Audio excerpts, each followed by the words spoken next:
Good morning बच्चों। ये कक्षा 4th के लिए है।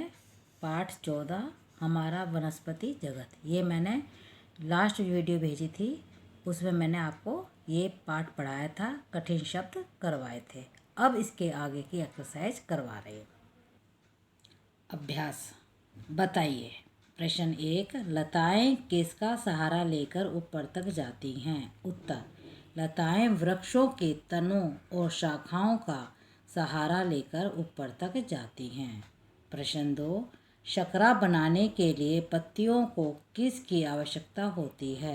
उत्तर, शकरा बनाने के लिए पत्तियों को धूप की आवश्यकता होती है। बच्चों यहाँ जगह नहीं थी, इसलिए मैंने ये पूरी लाइन नहीं लिखी, आपको पूरी लाइन लिखनी है। बसंत ऋतु में क्या होता है?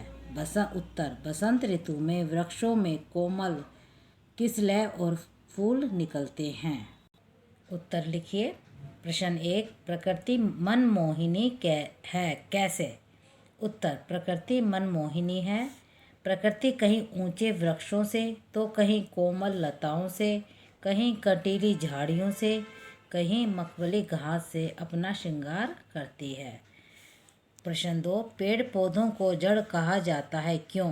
क्या ऐसा कहना ठीक है? उत्तर, साधारणतः पेड़ पौधों को जड़ कहा जाता है, पर ध्यानपूर्वक देखने पर पता चलता है कि इनके भीतर और बाहर कितना जीवन है।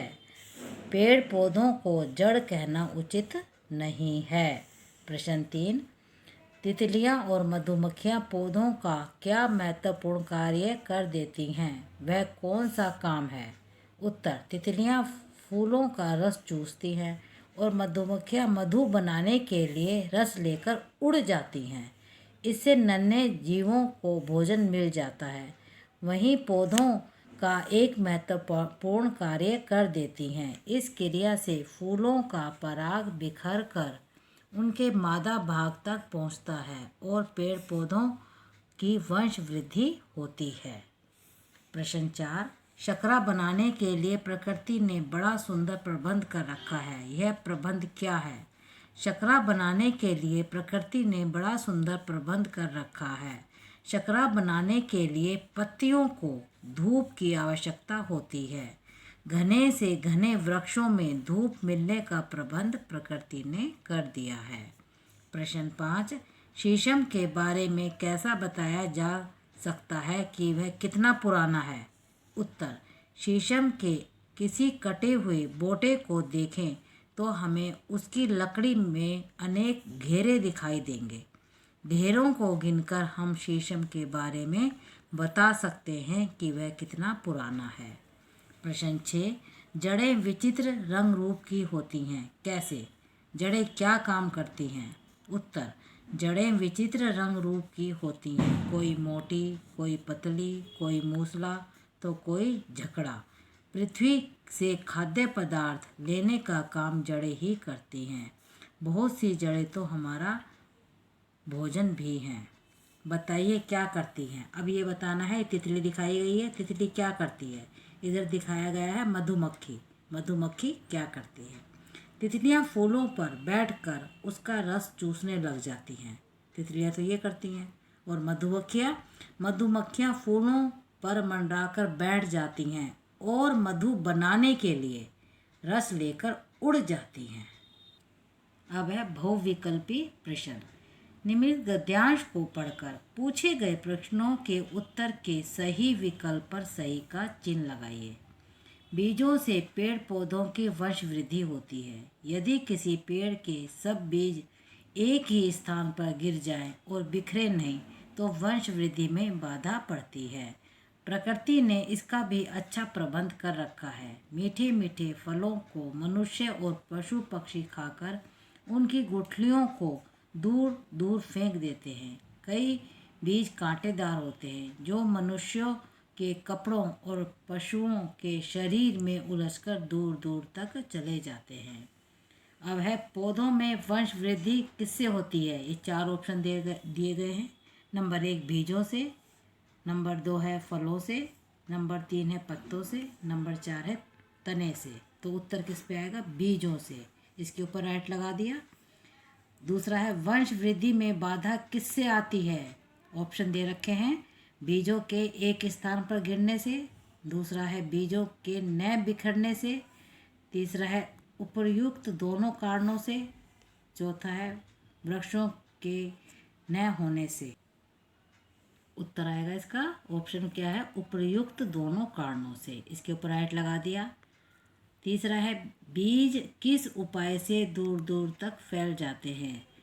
ऑप्शन दे रखे हैं, मनुष्य और पशु पक्षियों द्वारा फलों की गुठलियां फेंकने से, दूसरा है कांटेदार मनुष्य के कपड़ों में उलझ कर, तीसरा है पशुओं के शरीर में उलझकर, चौथा है उपर्युक्त सभी प्रकार से।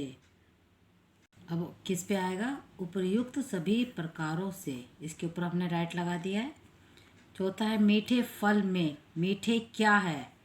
ऑप्शन दे रखे हैं, संज्ञा, दूसरा सर्वनाम, तीसरा विशेषण, चौथा क्रिया। तो विशेषण पे राइट लगा दिया हमने। मूल्य पर प्रश्न, वृक्षों की रक्षा के लिए आप क्या करते हैं। उत्तर, वृक्षों की रक्षा के लिए हमें अधिक से अधिक वृक्ष लगाने चाहिए। वृक्षों की रक्षा के लिए आम लोगों में चेतना जगानी चाहिए। प्रश्न 2, प्रकृति आपको कितना प्रभावित करती है। उत्तर, प्रकृति की सबसे बड़ी खासियत यह है कि वह अपनी चीज़ों का उपभोग नहीं करती। जैसे नदी कभी अपना पानी पीती है, पेड़ कभी अपने पेड़ फल फूल खाते हैं, लेकिन जब मनुष्य प्रकृति से अनावश्यक खिलवाड़ करता है तब उसे गुस्सा आता है, जिसे वह समय समय पर सूखा, बाढ़, सैलाब, तूफान के रूप में व्यक्त करते हुए मनुष्य को सचेत करती है। आगे है, हमारा पर्यावरण क्यों प्रदूषित हो रहा है। पेड़ पौधों के काटने से हमारा पर्यावरण प्रदूषित हो रहा है। अब है वचन, एक वचन और बहुवचन। पुष्प पुष्पों, लता लताएं, पौधा पौधे, पक्षी पक्षियों, फूल फूलों, कथा कथाएं, थैला थैले, गुठली गुठलियाँ। ता जोड़कर नया शब्द बनाइए। मधुर जमाता मधुरता, कठोर जमाता कठोरता, सुंदर जमाता सुंदरता, मानव जमाता मानवता। शुद्ध रूप में लिखिए। बच्चों ये गलत लिखे गए हैं, ये जो वर्ड्स दिए हैं ये गलत है, हमें इसे सही लिखना है कि शुद्ध लिखना है। वृद्धि, वृद्धि ऐसे लिखा जाएगा। गतिशील, तय के ऊपर छोटी की मात्रा आएगी, गतिशील ऐसे लिखा जाएगा। प्रकृति, तय के ऊपर बड़ी की मात्रा लगा रखी, गलत है, तय के ऊपर छोटी की मात्रा आएगी प्रकृति। लीलाएं, लय के ऊपर छोटी की मात्रा लगाई है, ये गलत है, किस पे आएगी, लय के ऊपर बड़ी की मात्रा, लीलाएं। इस पाठ में दो विरोधी स्थितियां या भिन्न गुण वाली चीज़ों को जोड़ने के लिए कहीं तो कहीं का प्रयोग किया गया है। जैसे कहीं कटीली झाड़ियां हैं तो कहीं मखमली घास।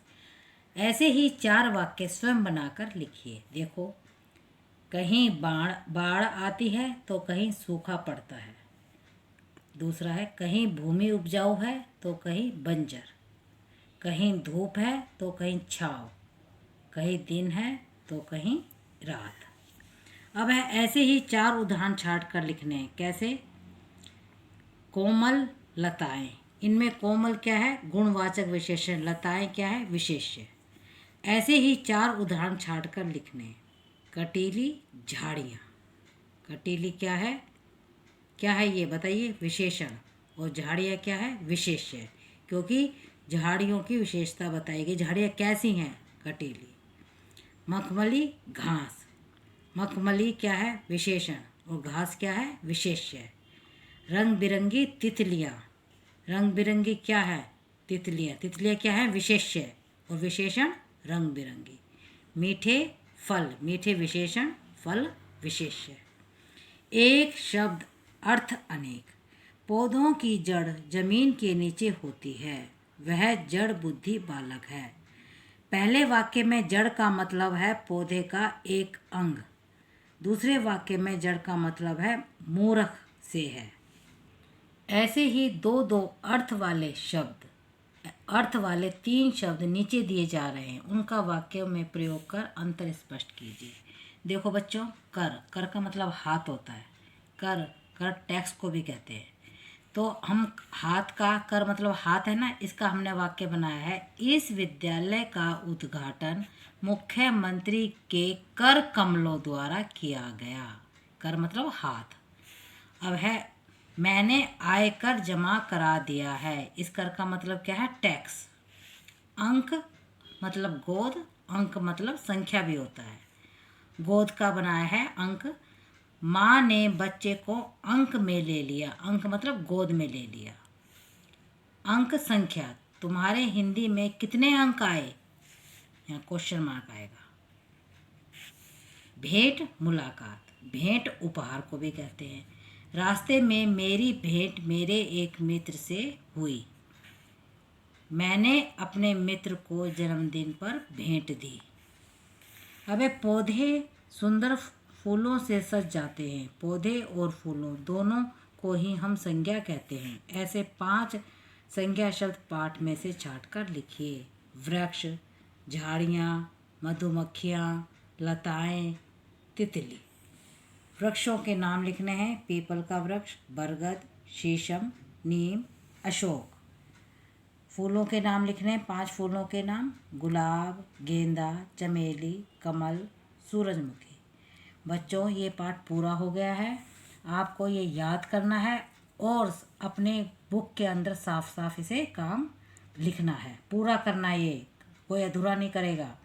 और पीछे कार्यपत्र पुस्तिका है, आपको खुद करनी है। धन्यवाद।